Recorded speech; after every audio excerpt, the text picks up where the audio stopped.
The champagne flutes are arranged in perfect rows, 12 across, 3 deep. Ursula Brooks counts them twice, her fingers trembling as she adjusts the stem of the one in the second row that sits a quarter inch out of alignment. The catering company delivered 36 glasses for 36 people, and she's checked the guest list 4 times today, each name a small detonation in her chest. Mary Sawyer, RSVP, yes, +1. The late afternoon light cuts through the floor-to-ceiling windows of her new office. Her office, with her name etched on the door in letters she still touches every morning to confirm they're real. Dr. Ursula Brooks, Chief Innovation Officer. The view spans downtown Seattle, the skyline she studied from the community college library 6 years ago, back when studying meant something different. Back when it meant proving she could read at all. She moves to the presentation screen, advances the slide deck one more time. The algorithm visualization rotates in 3 dimensions, each node pulsing with data flows she can predict with the same instinctive accuracy her sister once reserved for social hierarchies. 47 slides. The acquisition team from Nexus Technologies arrives in 90 minutes. The press conference follows at 7, and the dinner, the celebration dinner she organized herself, begins at 8:30. Ursula pulls her phone from her blazer pocket. No new messages. Laura Pence sent an encouraging text 3 hours ago. You've earned this, every second of it. But Laura doesn't understand the specific weight of tonight, the archaeological layers of humiliation that need excavating. She opens her email instead, scrolling past congratulations from colleagues and investors to the one she's read 17 times since it arrived yesterday. The subject line, your recent success. Ursula, your father and I are so proud. We always knew you had potential, even when you struggled. It's wonderful to see you found something you're good at. Mary is bringing John Cooper. Do you remember him? They've been seeing each other for 6 months now. He's very successful in finance. We thought it would be nice for you to reconnect with family during your big moment. See you tomorrow evening. Mom. The message had come from her mother's email, but Mary's fingerprints were all over it. Even when you struggled. Something you're good at. The language was surgical, designed to diminish while seeming to praise, a skill her older sister had perfected over 28 years of shared dinners, holidays, and family gatherings where Ursula's learning disability was discussed like weather, constant, unchangeable, mildly unfortunate. She closes the email and pulls up the other document instead, the one she's been updating all week.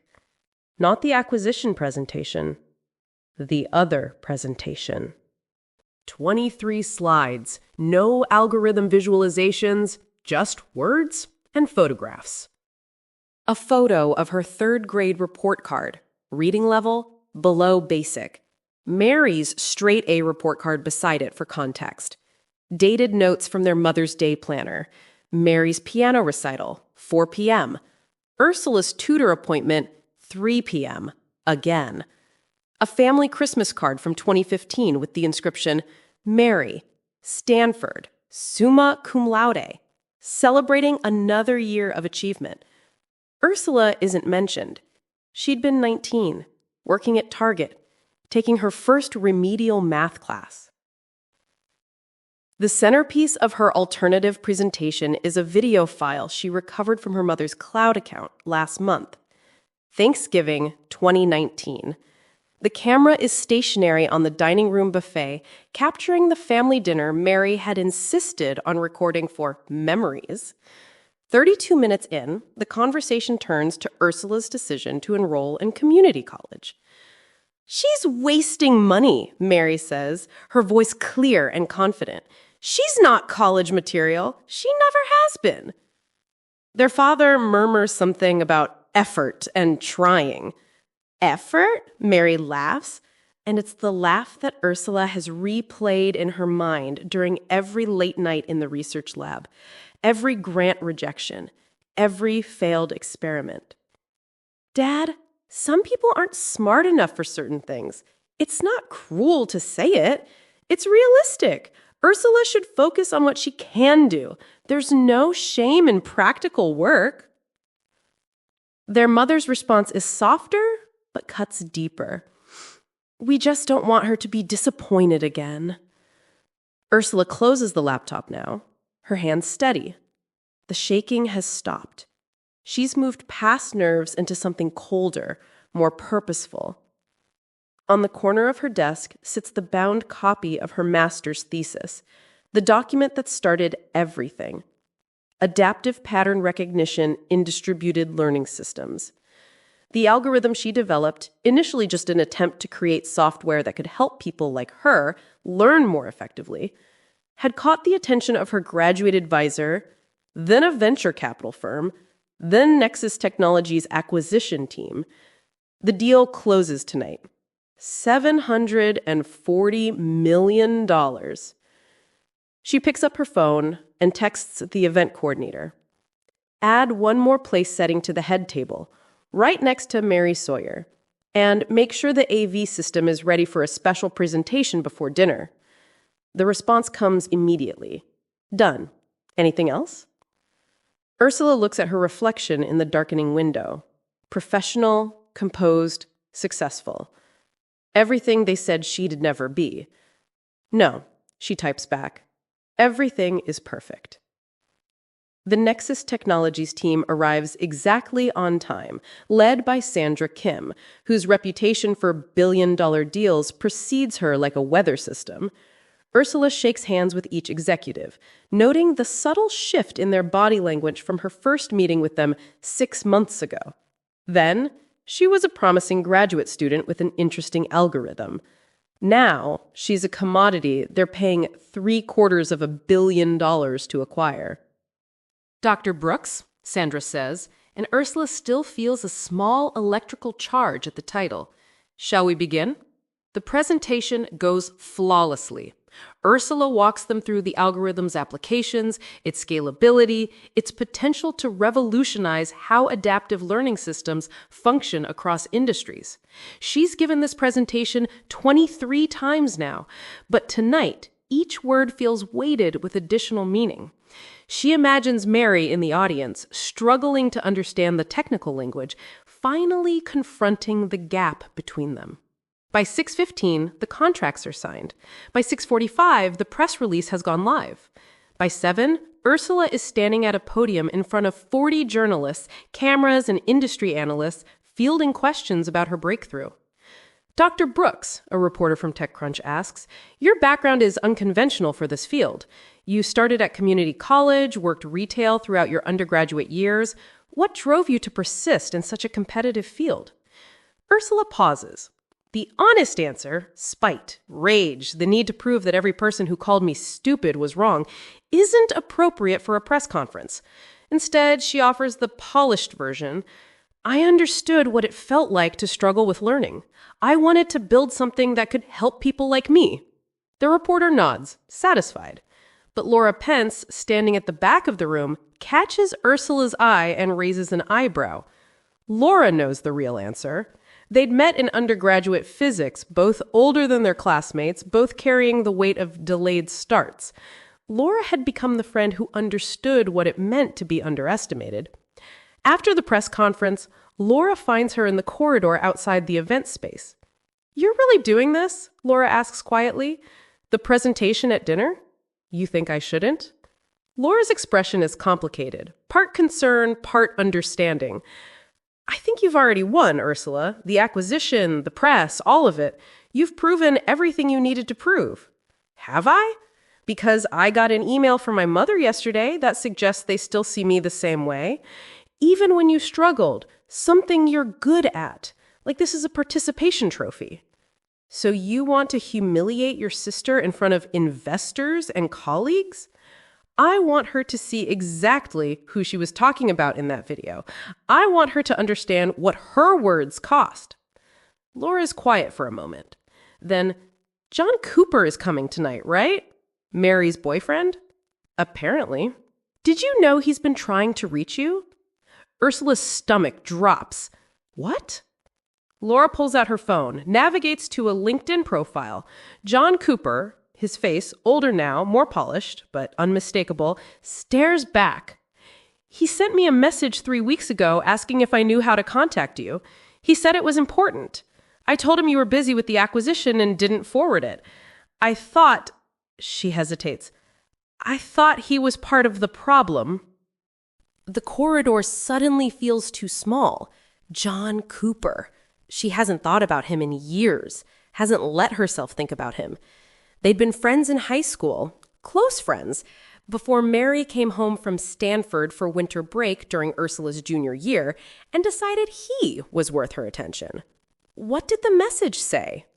He wanted to talk to you before tonight. He said Mary doesn't know he's reaching out. Laura hands over her phone. The message is brief. Laura, I know you're Ursula's friend. I need to speak with her before the Nexus event. There are things about her thesis project she should know.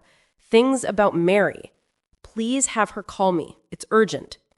Ursula reads it 3 times. When did you get this? 3 weeks ago. I'm sorry, I should have told you. I just knew you were stressed about the acquisition, and I thought he was part of Mary's games. The dinner doesn't start for another 90 minutes. Ursula forwards the message to her own phone and steps away from Laura, dialing the number in John's LinkedIn profile. He answers on the second ring. Ursula? What do you need to tell me about my thesis? A pause. Then, can we meet before dinner? There's a coffee shop 2 blocks from your building. Just tell me, John, now. His exhale is audible through the phone. Do you know why Mary suddenly wanted to reconnect with you 2 years ago? Why she started coming to your apartment, asking about your research? Ursula's mind scrolls back. Late 2021. She'd been in her first year of graduate school, working on the early iterations of her algorithm. Mary had called one evening, uncharacteristically warm, suggesting we grab coffee. Then another coffee. Then dinner. For 3 months, Mary had been present in Ursula's life in a way she hadn't been since childhood. She said she wanted to work on our relationship. Ursula says slowly. She was stealing your research. The words don't process immediately. They hang in the air like a syntax error, refusing to compile. What? Not the algorithm itself. She wouldn't have understood it. But your approach, your methodology, the problem you were trying to solve. She was feeding it to her consulting firm. They were developing a competing system. Ursula leans against the wall. That's not possible. The algorithm is unique. The patent search, they couldn't replicate your work, but they tried. Mary had photographed your notes, your early drafts. She thought she could reverse engineer it, or at least get her firm's tech team to build something similar before you published. When you filed your thesis and it got attention, she panicked. The firm dropped the project. Mary's managing director found out she had stolen the initial research from a family member. It almost cost her the partnership track. How do you know this? Because she told me 6 months ago when we started dating. She was worried you'd find out somehow, that it would come up during the acquisition publicity. She made me promise not to tell you. Ursula's voice is very quiet. But you're telling me. Because I read your thesis last week. Actually read it.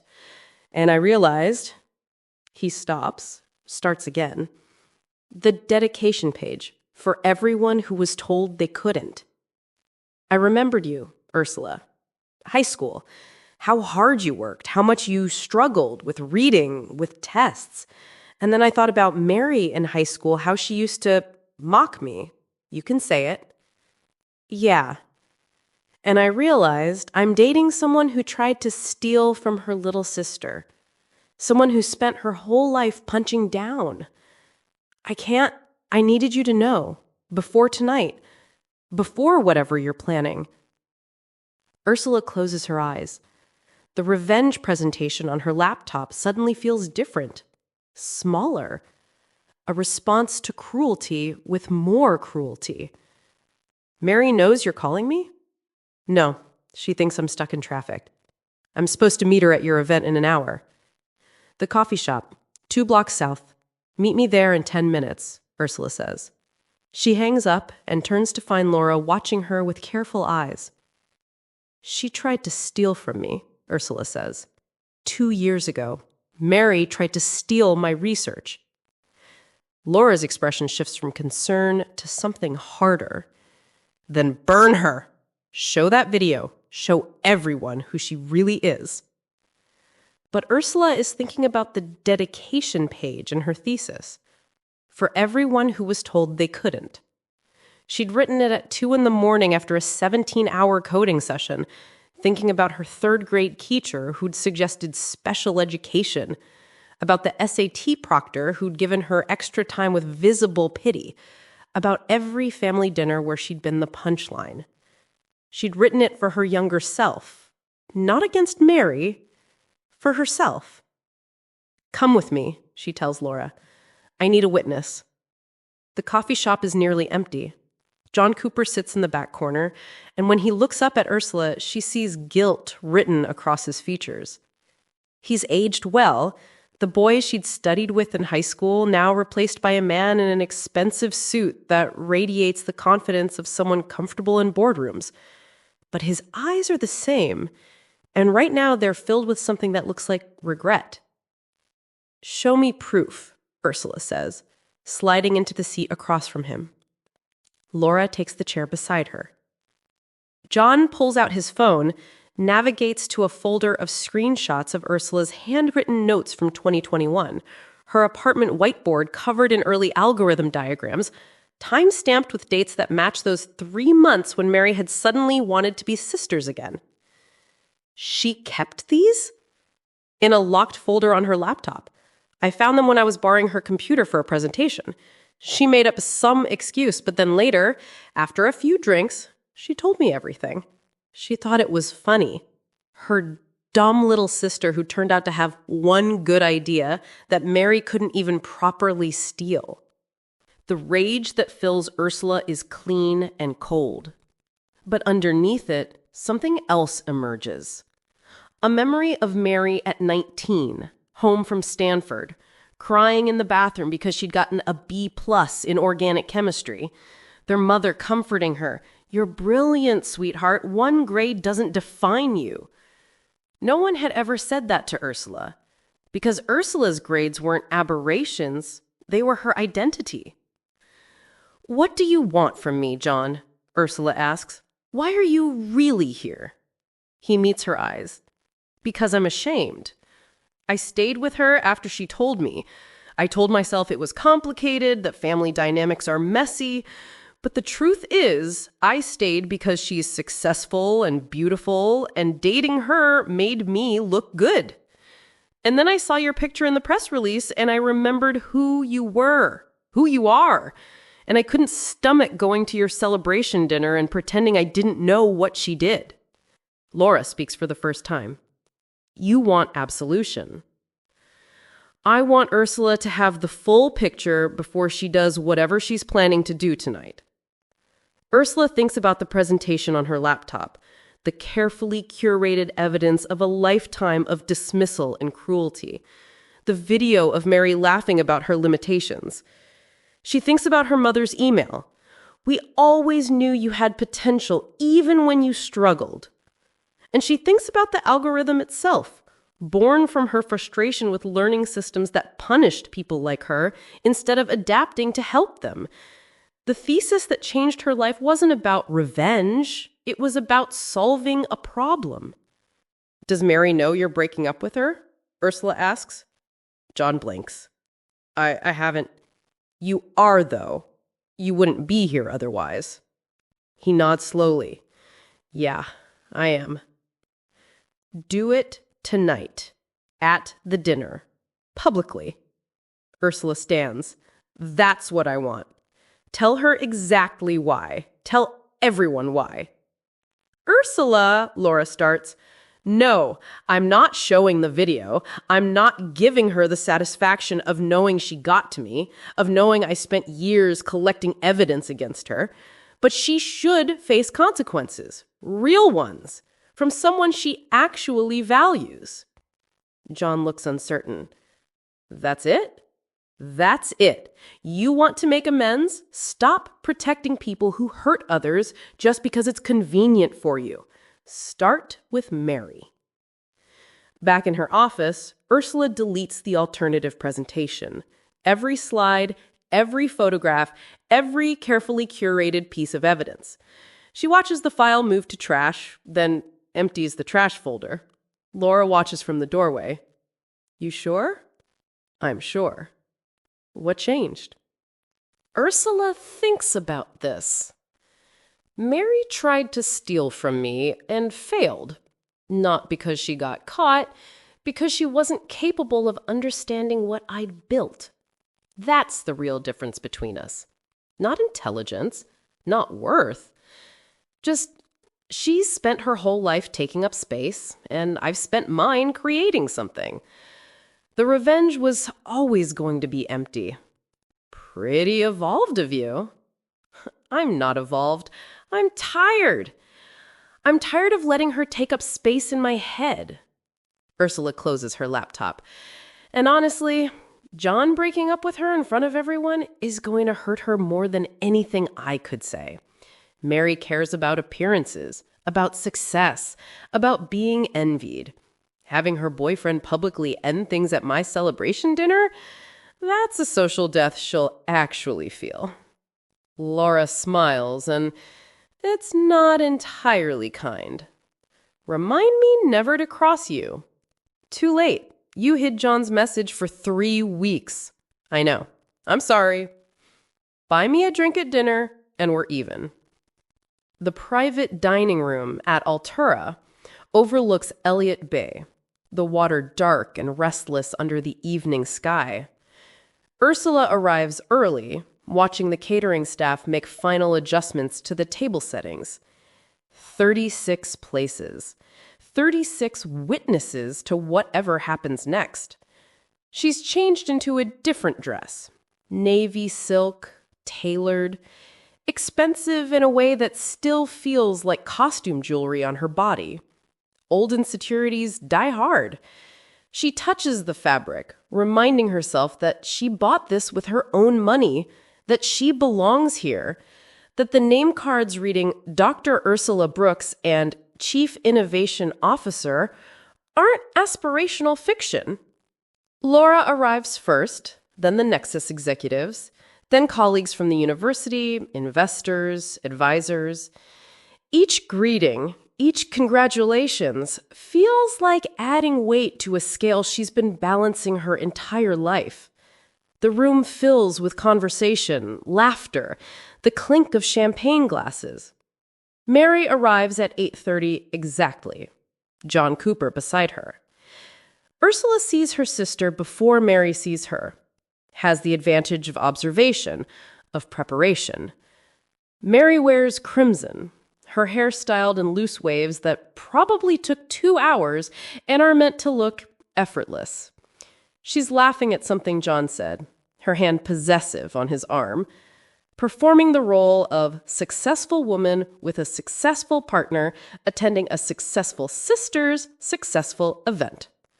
The performance is flawless until Mary's gaze finds Ursula across the room. Something shifts in Mary's expression. Not quite recognition. She's always known what Ursula looked like, but perhaps recognition of context, of Ursula in this space, commanding it, belonging to it, in a way that rewrites their entire shared history. Ursula crosses the room with Laura a half step behind her. Mary, Mom said you were coming.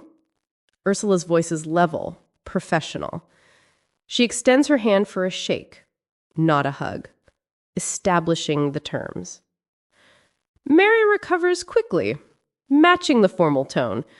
Congratulations, Ursula. This is quite an achievement. The words are perfectly calibrated. Praise that still manages to sound surprised. Thank you. John, good to see you again. John Cooper looks like a man standing on a fault line, aware that the ground will open beneath him, but unsure of the timing. Ursula, congratulations. Your thesis was groundbreaking. You read it? Every page. The section on adaptive pattern recognition in nonlinear learning environments was particularly brilliant. Mary's hand tightens on his arm. John's been obsessed with technical papers lately. I keep telling him to relax, read something normal. She laughs, but it's brittle.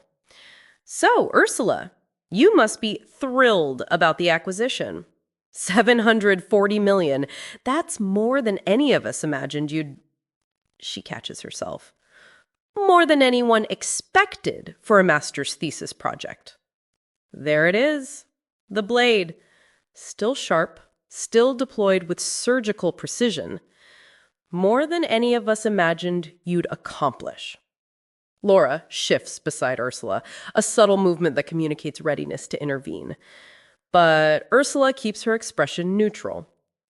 I'm grateful the work found the right audience, though it was never really about the money. No? What was it about?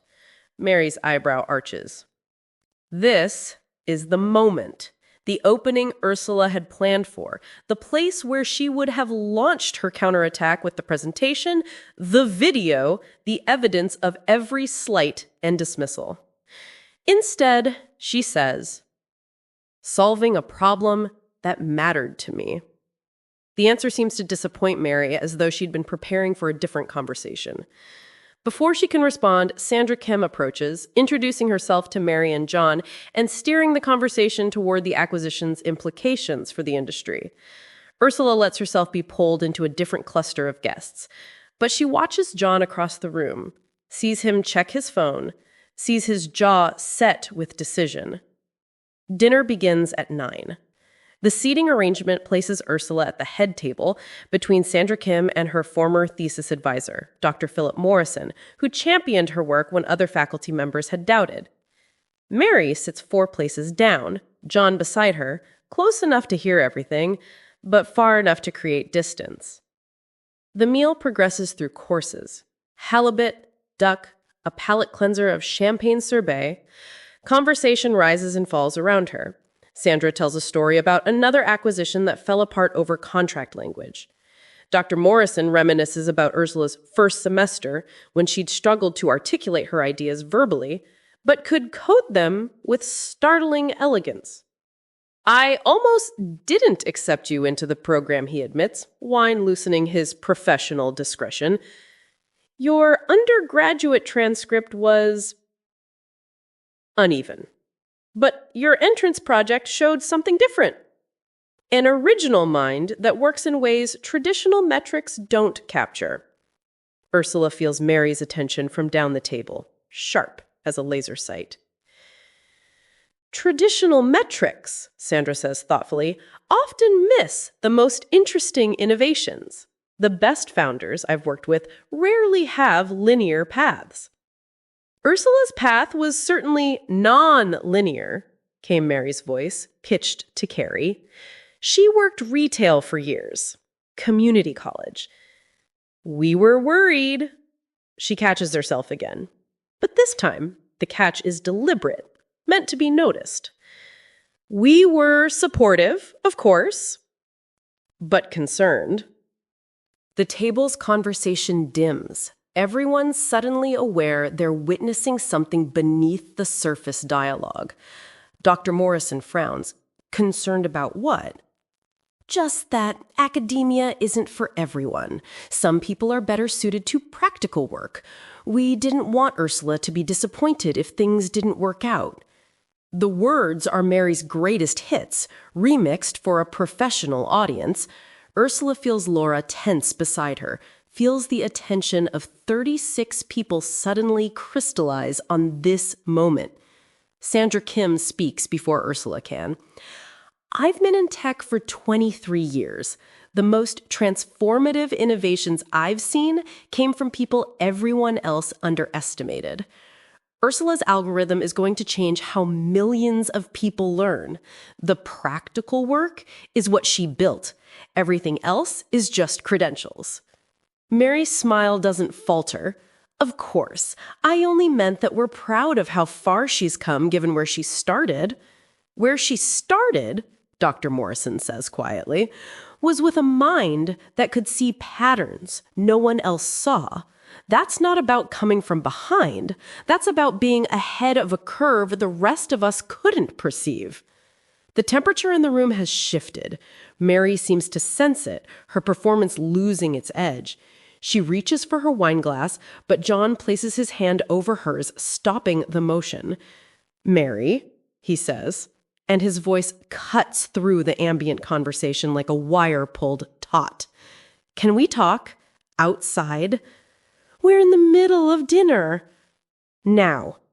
The word is quiet, but absolute. Mary's expression cycles through confusion, irritation, then something approaching alarm. She excuses herself, following John toward the private balcony attached to the dining room. Through the glass doors, the tableau is visible to anyone who cares to look. And everyone is looking now, conversation dying as the drama unfolds in pantomime. John talks. Mary's posture shifts from defensive to rigid. Her hand comes up, touching her throat, a gesture Ursula recognizes from childhood, from moments when Mary felt cornered. John pulls out his phone, shows her something. The screenshots, Ursula realizes, the evidence of Mary's theft. Mary's face transforms. Shock, then denial, then anger. Her mouth moves, rapid words Ursula can't hear but can imagine. Justifications, explanations, minimizations. John is shaking his head, still talking. Mary reaches for his arm and he steps back, creating physical distance that mirrors the emotional chasm opening between them. Then John turns and walks back inside, leaving Mary alone on the balcony. The dining room is silent. John approaches the head table, addresses Ursula directly. "I apologize for the disruption, but I needed to end my relationship with Mary tonight, and I needed to tell her why." He raises his voice slightly, ensuring everyone can hear. 2 years ago, Mary attempted to steal Ursula's research to benefit her consulting firm. She photographed notes, diagrams, and early work on the algorithm that became the basis for tonight's acquisition. She tried to have her firm develop a competing system without Ursula's knowledge or consent. The silence deepens, becomes absolute. She failed because she couldn't understand the work well enough to replicate it, but the attempt was real. I stayed silent about this for months because I was a coward who valued the relationship more than integrity. I apologize to Ursula, and I apologize to everyone here who came to celebrate someone whose work was nearly stolen by a family member who should have been supporting her. He sets something on the table in front of Ursula, a USB drive. The screenshots, the evidence. Do with it whatever you think is right. Then he walks out, not through the balcony where Mary stands frozen, but through the main exit, removing himself from the equation entirely. The room erupts, not in conversation, but in motion. People standing, moving toward Ursula, toward the balcony, uncertain where to direct their attention or allegiance. Ursula picks up the USB drive, weighs it in her palm. Everything she wanted, delivered not by her own hand, but by someone else's conscience. The revenge she'd planned, executed differently, but perhaps more devastatingly. Laura leans close. "What do you want to do?" Ursula looks at the balcony, where Mary remains alone, her crimson dress bright against the dark water beyond. Her sister looks smaller somehow, diminished not by Ursula's actions, but by her own. "Nothing," Ursula says. "I'm going to do nothing." She stands, addressing the room. "Thank you all for coming tonight. This acquisition represents years of work, and I'm grateful to share it with people who believed in the research. Let's not let drama overshadow what we're really here to celebrate. The idea that learning systems can adapt to human needs, not the other way around. Please, enjoy dessert. Enjoy the evening. She walks toward the balcony, slides open the glass door. Mary turns, and her expression is something Ursula has never seen before. Not anger, not dismissal. Something raw. Fear, maybe. Or shame. I didn't think it would work, Mary says. Your algorithm. I didn't think you could actually build something that sophisticated. I thought I could steal it and take credit? Beat you to it. Prove that the idea only worked because someone smarter implemented it. Mary's voice cracks. I've spent my whole life being the smart one, Ursula, the successful one, the one who did everything right. And you were supposed to be the one who struggled, who needed help, who proved that I was right to be proud of myself in comparison. And then I built something you couldn't understand. Yes. Mary looks away toward the water. I'm a terrible person. You're a person who did terrible things. There's a difference. Is there? Ursula considers this. I don't know. Maybe that's your work to figure out. Behind them, in the dining room, dessert is being served. Conversations resume, laughter returns. The evening moves forward because that's what evenings do. Are you going to use the evidence? Destroy my career? Ursula thinks about the years of collected grievances now deleted from her laptop, about revenge as a weight she's carried without realizing she could simply set it down. No, she says finally. Your career isn't my responsibility. Your growth isn't my responsibility. The only thing I'm responsible for is deciding who I want to be, and I don't want to be someone who carries you around anymore. She turns to walk back inside. Ursula, she pauses. I'm sorry. I know that doesn't fix anything, but I'm sorry. Ursula doesn't turn around. I hope you mean that, for your sake, not mine. Then she steps back into the warmth of the celebration, closing the glass door behind her, leaving Mary alone with the consequences of her choices. 3 months later, Ursula sits in her office at 4 a.m, not because she has to, but because she wants to. The building is empty, the city still dark beyond her windows, and the silence feels like possibility rather than loneliness. Her email is open to a draft she's been writing for 2 weeks. Dear Mary. She's deleted it 7 times, rewritten 5. The words never feel right because she's not sure what she wants to say, or if she wants to say anything at all. The night of the dinner has calcified into an anecdote, a story colleagues tell about corporate drama, about family dysfunction, about the price of betrayal. Ursula has heard it repeated in conference rooms and whispered in hallways, each retelling adding or subtracting details until the truth becomes polished smooth like seagrass. Mary's firm asked for her resignation 3 days after the dinner. The managing director had called Ursula personally, apologizing, explaining that they couldn't retain someone who'd engage in intellectual property theft, even unsuccessful theft. Ursula had said nothing, just listened to the man on the other end of the line justify a decision she hadn't asked him to make. Their mother called next. That conversation lasted 4 minutes. You humiliated your sister publicly, her mother had said, her voice tight with an anger that Ursula recognized as protective, but protective of the wrong daughter. Still, always. I didn't say anything. John did. You orchestrated it. Don't pretend you didn't. I didn't ask him to come. I didn't ask him to tell the truth. He made that choice himself. The truth. Her mother had laughed, bitter and sharp. The truth is that Mary made a mistake, and you've destroyed her career over it. She's your sister, Ursula. Family is supposed to forgive. I did forgive her.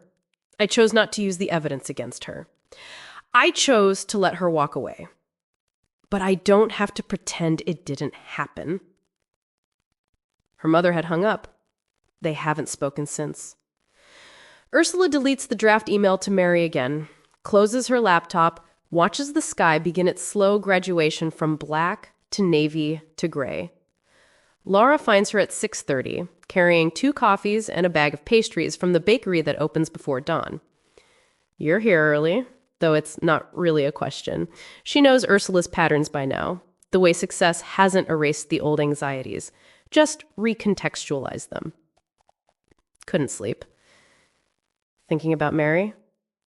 Thinking about whether I'm supposed to be thinking about Mary. Ursula accepts the coffee, wraps her hands around the cup's warmth. Is revenge supposed to feel like this? Like what? Empty. Incomplete. Like I won, but the prize was just getting to stop playing the game. Laura settles into the chair across from the desk, the same chair where Sandra Kim sat through months ago, where investors and journalists and colleagues have sat, but which Laura still claims as hers whenever she visits. Maybe that's because it wasn't really about revenge. It was about recognition. Recognition? Being seen by Mary, by your mother, by everyone who dismissed you. You wanted them to see that they were wrong about you. And they did see it. The acquisition, the press, all of it. They can't unsee what you built. But they still don't understand it, Ursula says. My mother sent a card last week. Congratulations on your success. Like I won a raffle. Mary hasn't contacted me at all. And I don't know if I want her to or if I'm angry that she hasn't. What would you say to her if she did? Ursula thinks about this. I don't know. That's the problem. I spent years imagining the moment I could prove everyone wrong, and now that I have, I don't know what I wanted from it. The validation didn't feel the way I thought it would. Because validation from people who hurt you doesn't heal the hurt. It just confirms you were right to feel hurt. They sit in silence for a moment, watching the city wake up below them, lights flickering on in buildings, cars beginning their morning migrations, the mechanical heartbeat of a city that doesn't care about family drama or intellectual property theft or the small private wars people fight across dinner tables. I got a job offer, Lars says suddenly. Boston. MIT needs a new department head for material science. Ursula's chest tightens. That's incredible. I haven't accepted it yet. Why not? Because I'm worried about you. Because I don't want you to be alone in the city with no one who understands where you came from. Laura, you can't turn down MIT because you're worried about me. I'm not turning it down. I'm just not accepting it yet. I wanted to make sure you'd be okay. I'm okay. Are you? Ursula looks at her reflection in the dark window. Professional, successful, alone at 4 a.m. in an office building because the achievement she'd chased for years turned out to be a destination without an itinerary for what comes after. I don't know, she admits. I thought winning would feel different. I thought proving everyone wrong would erase what they said, would make it not matter. But it still matters. I'm still angry. I'm still hurt. I'm still the kid at the dinner table being told she's not smart enough. Except now I'm that kid with money and credentials and people calling me doctor. And it turns out that doesn't actually change anything fundamental. So what do you do with that? I have no idea. Laura stands, walks to the window beside Ursula. You know what I think? I think revenge is a terrible goal because you're letting terrible people set your finish line. You spent years running a race Mary designed. She said you couldn't succeed, so you succeeded. She said you weren't smart, so you became brilliant. She stole your work, so you made sure everyone knew. But all of it was still about her. still responsive, still reactive. What's the alternative? Figure out what you want that has nothing to do with anyone who hurt you. Build something because you want to build it, not because you want to prove someone wrong. Live a life that's about moving towards something, not away from something. The words settle like sediment. Ursula thinks about her algorithm, about how it started as a tool to help people like her, but became something larger, more impactful. The best parts of her work hadn't been about revenge at all. They'd been about creation. Take the MIT job. I'll be okay. I'm going to be okay, Ursula says. You're sure?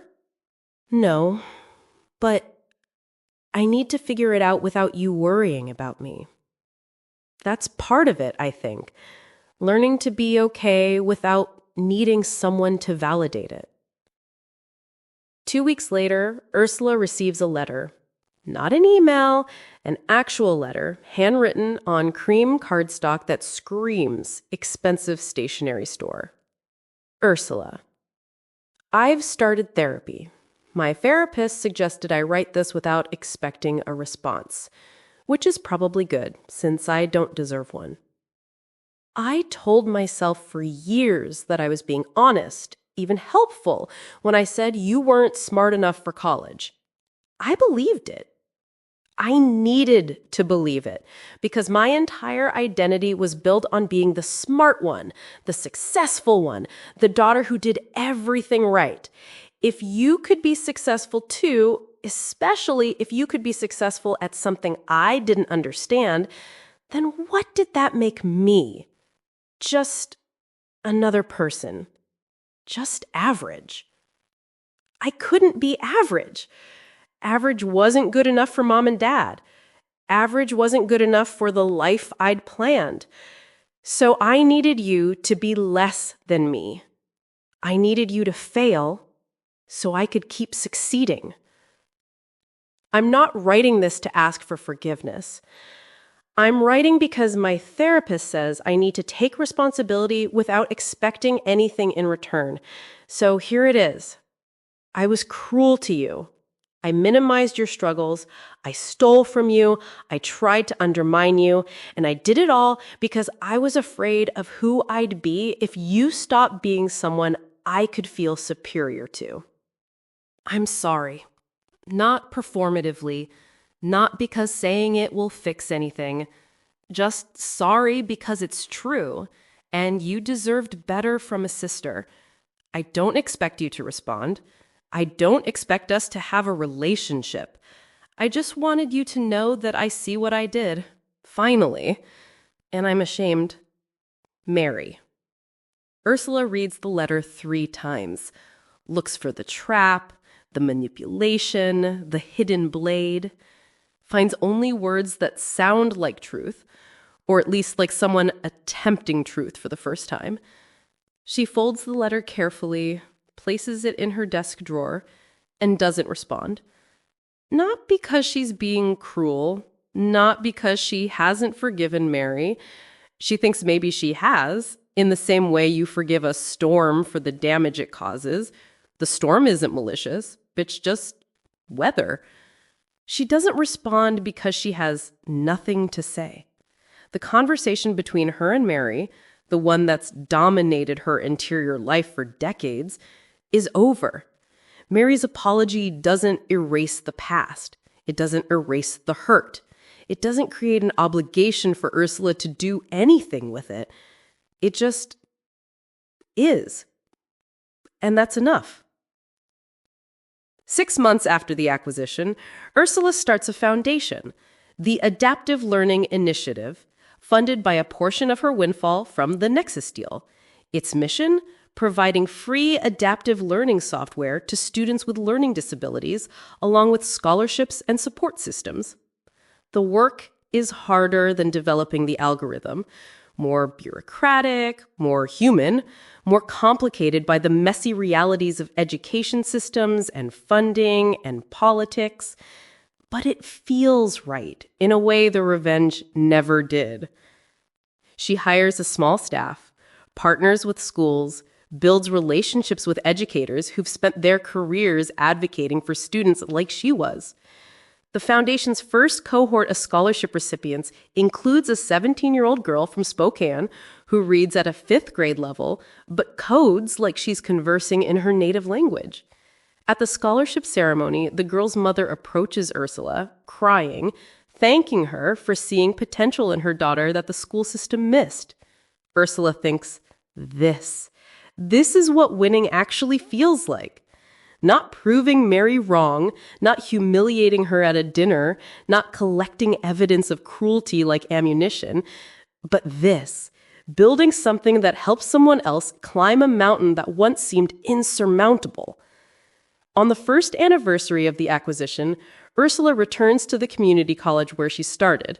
She's been invited to give a talk to students in the STEM program, the same program she'd enrolled in at 21, certain she'd fail, terrified of disappointing herself one more time. The auditorium is small, maybe 75 seats. Not like the press conferences or industry talks she's given. These students look at her with a mixture of hope and skepticism, the expression of people who've been told they don't belong in too many spaces to fully believe they might belong in this one. She tells them about the algorithm, about the acquisition, but mostly she tells them about failing remedial math twice, about working retail while studying physics, about the advisor who suggested she'd be happier in a less rigorous major, about nights when she cried in her car because she couldn't understand why her brain worked differently from everyone else's. I'm not going to tell you it gets easier, she says. I'm going to tell you that you get stronger. And I'm going to tell you that the people who underestimate you are telling you more about their own limitations than yours. A young man in the 3rd row raises his hand. Did you ever get revenge on the people who said you couldn't do it? The question lands like an echo of her former self. I thought I wanted revenge, Ursula says slowly. I spent years imagining the moment I could prove everyone wrong. And then I did prove them wrong, and it turned out that wasn't the point. The point was proving something to myself, that I could build something meaningful, that I could contribute something valuable, that my different way of thinking was an asset, not a deficit. So you just forgave them? The young man sounds disappointed. I stopped giving them space in my head. That's different than forgiveness. Forgiveness might come eventually, or it might not. But either way, they don't get to take up real estate in my thoughts anymore. The best revenge I could have is living a life I'm proud of. Everything else is just noise. After the talk, students line up to ask questions, to share their own stories, to thank her for seeing them. A young woman with a service dog tells Ursula about her TBI and her dream of becoming an engineer. A man in his 40s, returning to school after 2 decades in construction, talks about learning to advocate for himself in the classroom. Ursula listens to each of them, sees herself in each story, and feels something shift. Not the hollow victory of revenge accomplished, but the solid weight of purpose found. That night, back in her apartment, a space she's finally decorated, finally made into a home rather than a way station, Ursula opens her laptop one more time. The email draft to Mary is gone, deleted weeks ago. In its place, she writes something different. Dear younger me, you're going to spend years collecting evidence against people who hurt you. You're going to catalog every slight, every dismissal, every moment you were made to feel small. You're going to plan elaborate revenges that you'll mostly never execute. And then one day, you'll realize that the best possible revenge is to stop competing in games they invented, to build something they never imagined, to become someone they couldn't recognize if they tried. The validation you're seeking won't come from proving them wrong. It will come from proving yourself right about your own worth, your own capacity, your own vision of who you could become. So stop imagining the moment they apologize. Stop waiting for them to understand. Build the life you want. Help the people who need it. Let the rest just be noise. You're going to be okay. Better than okay. You're going to be exactly who you need to be. Yours, Dr. Ursula Brooks.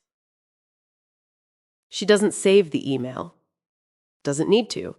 The message has been received by the only person who needed to hear it. Outside her window, Seattle glitters with 10,000 lights, each one a story, a struggle, a small private triumph over whatever darkness tried to claim it. Ursula turns off her computer, pours a glass of wine, and sits by the window, watching the city breathe. Somewhere in this same city, Mary might be doing the same thing. Or she might be out with friends, reconstructing a life after the one she'd built collapsed. Or she might be in her own therapy session, doing the hard work of figuring out who she is without someone to diminish. Ursula doesn't know. Doesn't need to know. The story between them is over. Not because of revenge executed or forgiveness granted, but because Ursula has finally, completely, stopped caring about the ending. She has her own story to write now. And that is what winning looks like.